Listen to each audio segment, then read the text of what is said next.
Namo Narayana, and welcome back as we read through the first book of the Ramayana. Today we are on chapter 17 and 18. Chapter 17 is called Creation of Monkeys.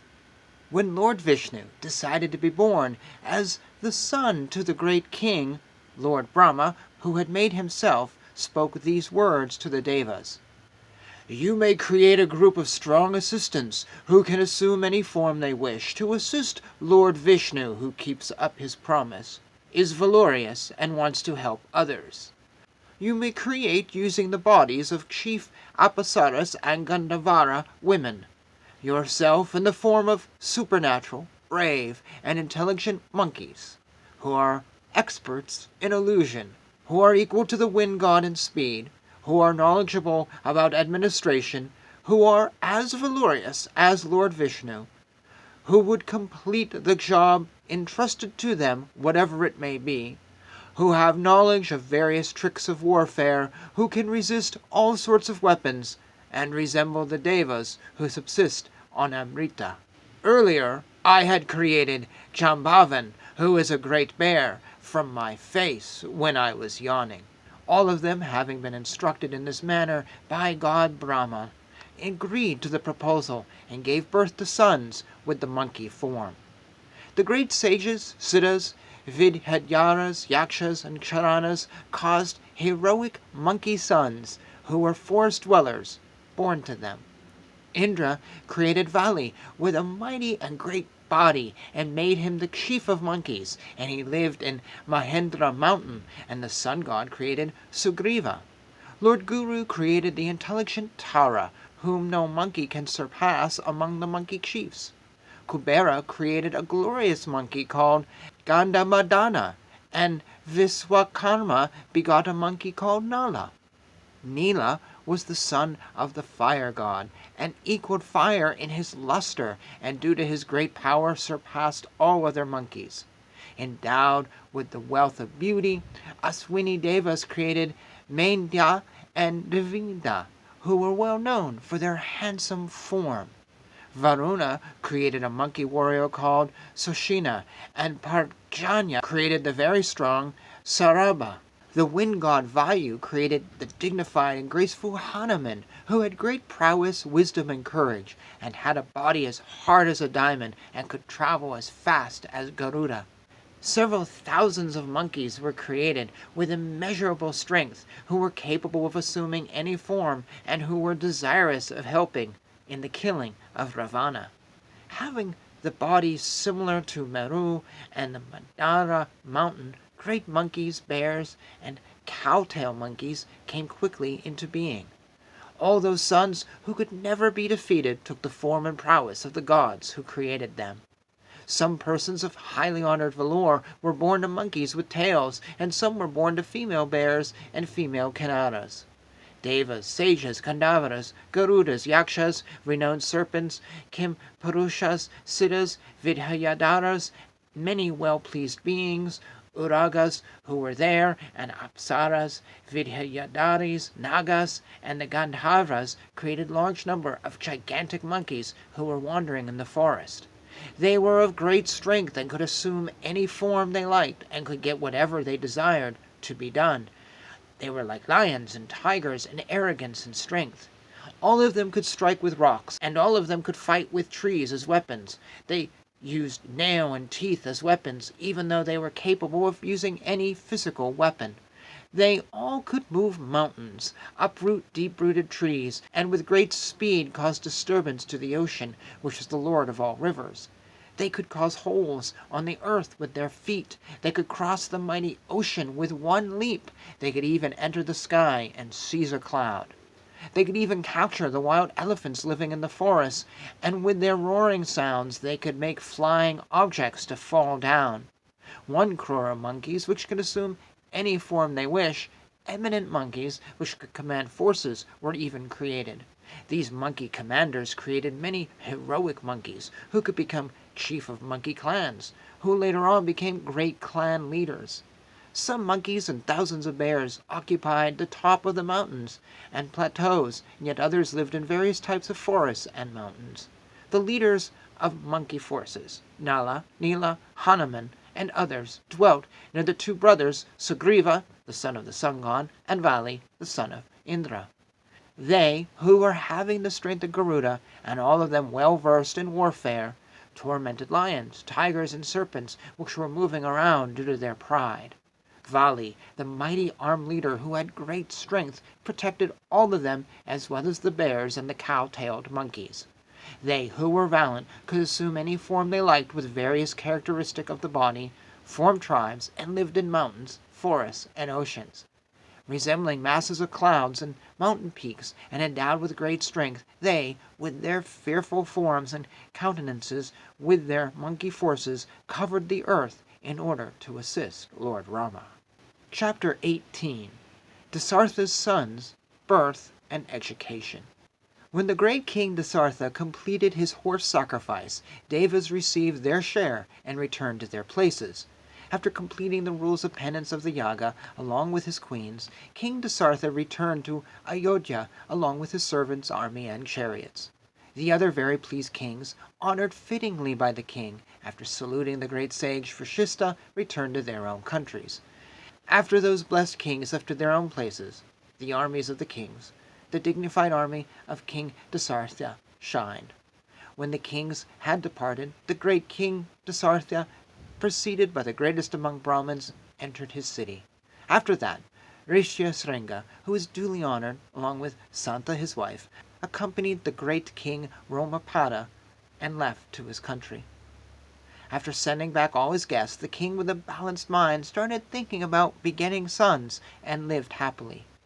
6 seasons were over after that fire sacrifice, and in the 12th month, which was Chitra, on the Navami day, that being the 9th phase of the rising moon, on the star belonging to Adhita Devathi, when 5 of the 9 planets were in exalted position, in the Karkitaka Lagna, when the planet Guru was with moon, Kausalya gave birth to the Lord of the universe, who is blessed with all good signs, and who was a part of Lord Vishnu, and he was received by all the world, and was there to perpetuate the Ikshvaku clan. With a son of immeasurable luster, Kausalya glowed with luster like Aditi, who had earlier become mother to Lord Indra. Really valorous Bharata was born to Kaikeyi, who was 1/4 part of all the virtues of Lord Vishnu.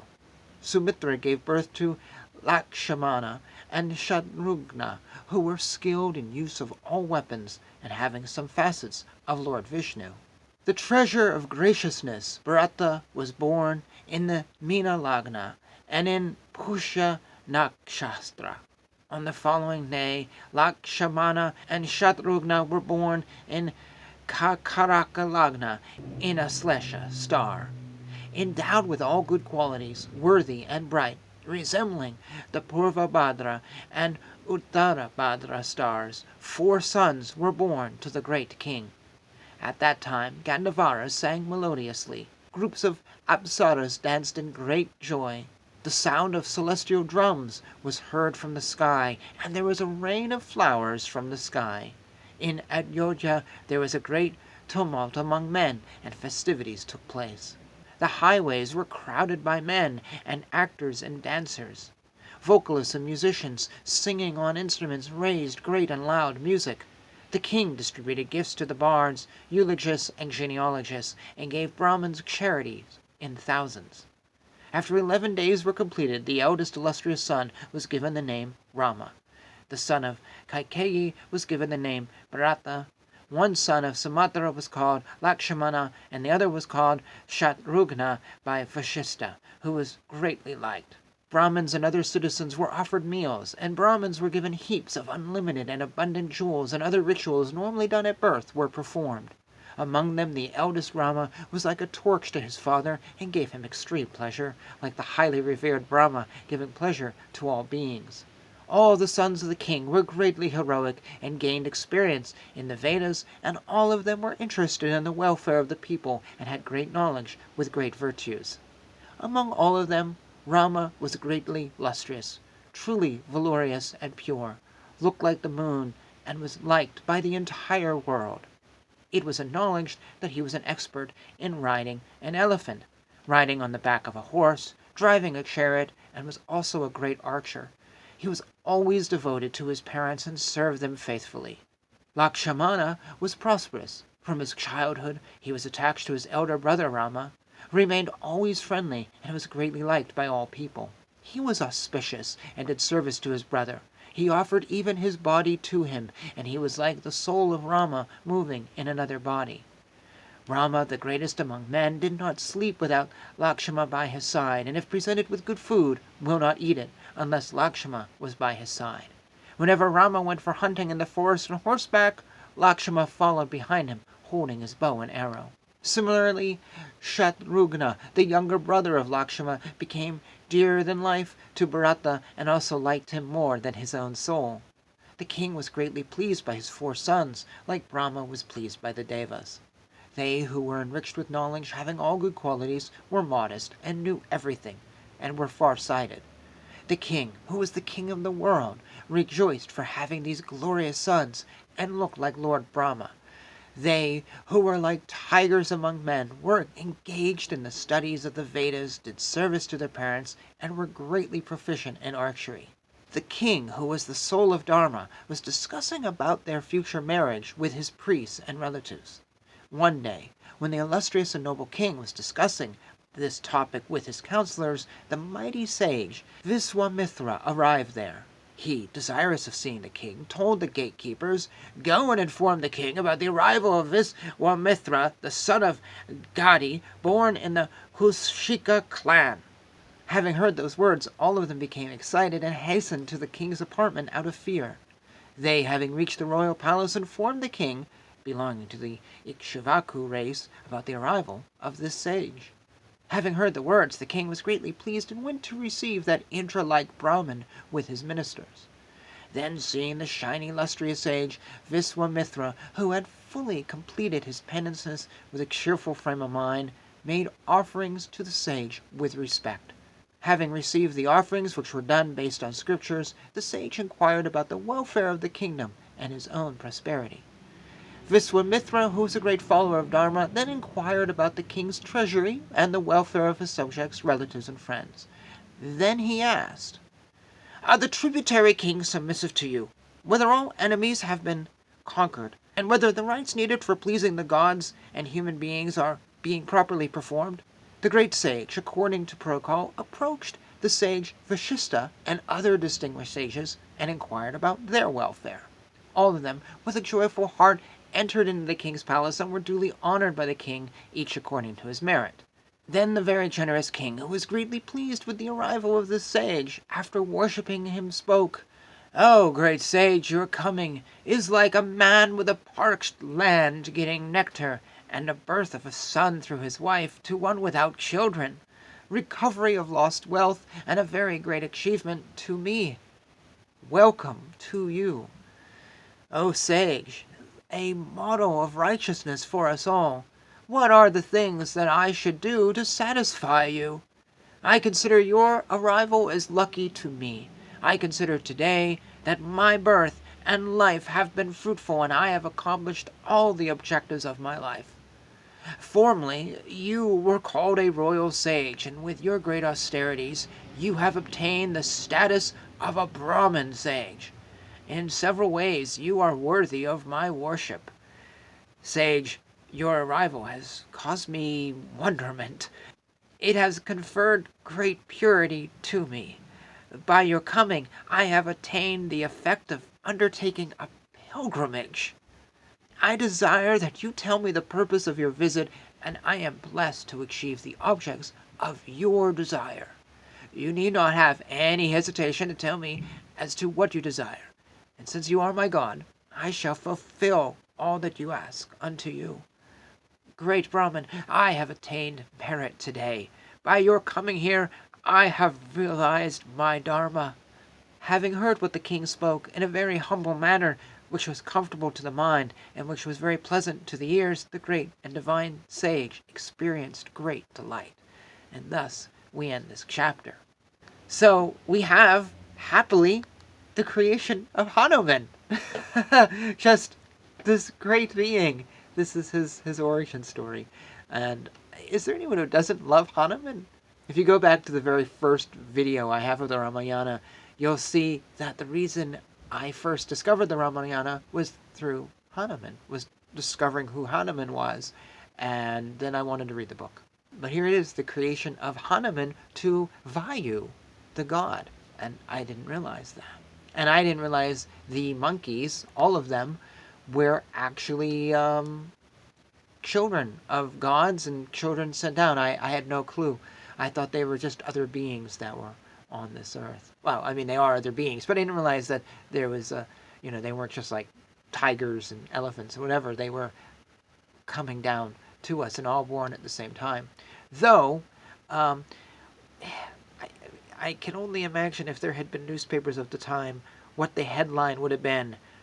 Entire monkey society born overnight. That's the way this is. Like, all of a sudden, there's all these monkeys.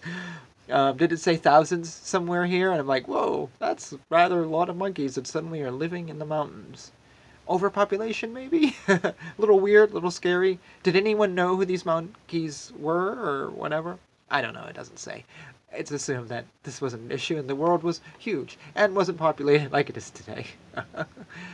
Anyways, chapter speaks for itself. There's nothing I feel I need to share, but always down below, if you want to share, absolutely do. Like this video, subscribe, and thank you for watching.